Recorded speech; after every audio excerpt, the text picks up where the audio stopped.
Good morning. It's Mike Lynch with AmeriFirst Financial, and it's time for your Monday morning mortgage update for the week of October the 25th. Happy Monday. Hope everybody had a great weekend. It was a wet, cold weekend, kind of a comfort food weekend. The weekend you stay inside and wrap up in a blanket, maybe watch football, watch a movie, order some Chinese food. It was definitely a wet weekend. And you also kind of find out what the rain does to your house. Do you have any repairs? I know one thing I need to do is clean out my gutters. Man, were they flowing over this weekend. So let's talk about what happened with the markets last week and look at what's happening this week. So last week, we actually saw rates move higher again. It's about the third plus weekend in a row we've seen consistent increase in mortgage rates. We actually quoted the highest rates that we've quoted in the last year and a half since COVID started on Thursday.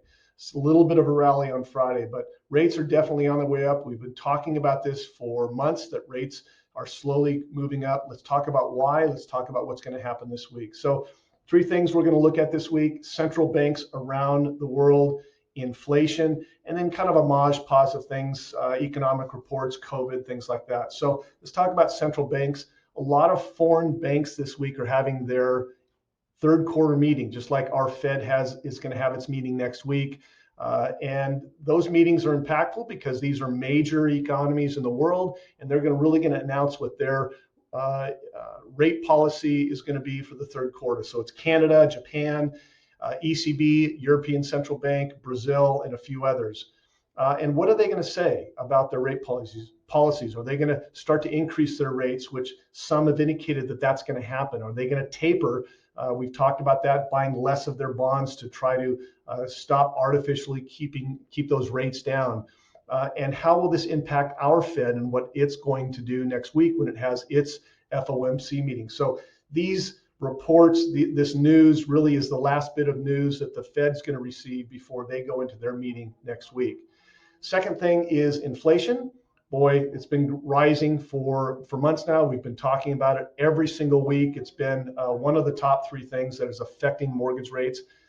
Inflation is the enemy of bonds, and we know that mortgage interest rates are determined by the trading of mortgage-backed securities in the bond market. So when we see inflation go up, we see rates go up.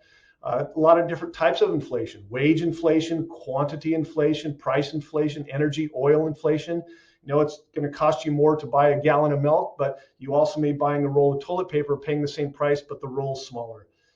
And a lot of other types of inflation. We know wages are up, and they've been up for a while. It's harder for people to go back to work, and those that want to go back to work, employers that want those employees, are typically paying more. So the core inflation right now is 3.6%. Will it rise above 4%? This is a pretty high number, and it's not having the impact on on interest rates that it really should be having. Yes, rates are going up, but because the Fed is artificially buying those mortgage-backed securities, we're actually artificially keeping rates lower, which is why we talked about that taper.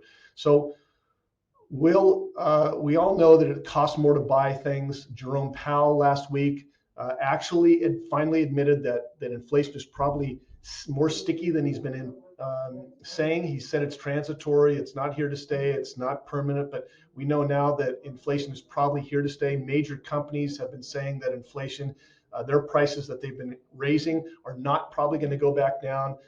And so now we're getting some admission by our own Fed that inflation is here to stay. And what's that really going to do to rates this week?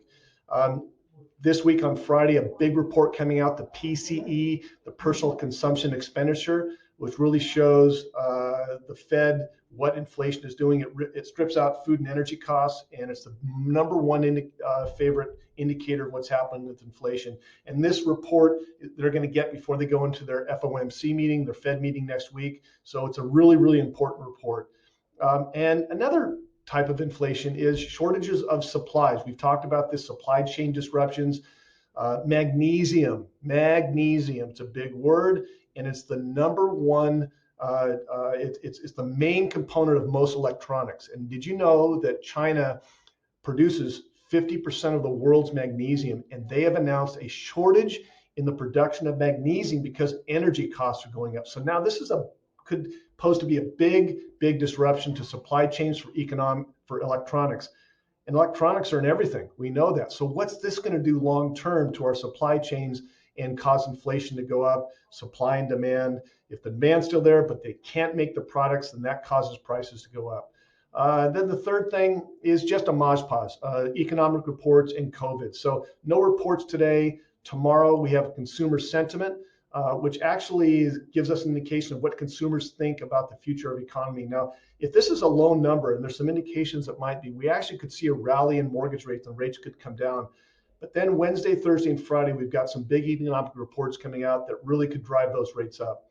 COVID, it's why we're in this mess. It's why we're having all these problems, and it's not going away. We know that. Now, we had a big run up in COVID cases over the summer in the US and in Europe, and then we seem to see those numbers taper off in the US. But guess what? This Delta plus variant is starting to have a big push in China.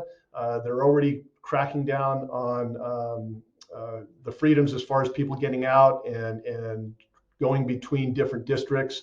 And then Europe is starting to have some increase, a lot of increased cases of this Delta plus variant. So how is this going to affect those economies moving forward, supply chains, et cetera? So starting out this week, floating today, floating tomorrow, and then probably moving to a locking position. It really isn't a time to play the market as far as mortgage rates because they're on their way up and they're probably going to continue to rise going into 2022.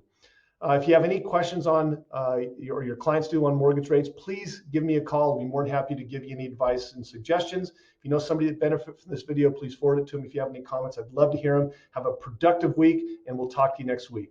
Bye-bye.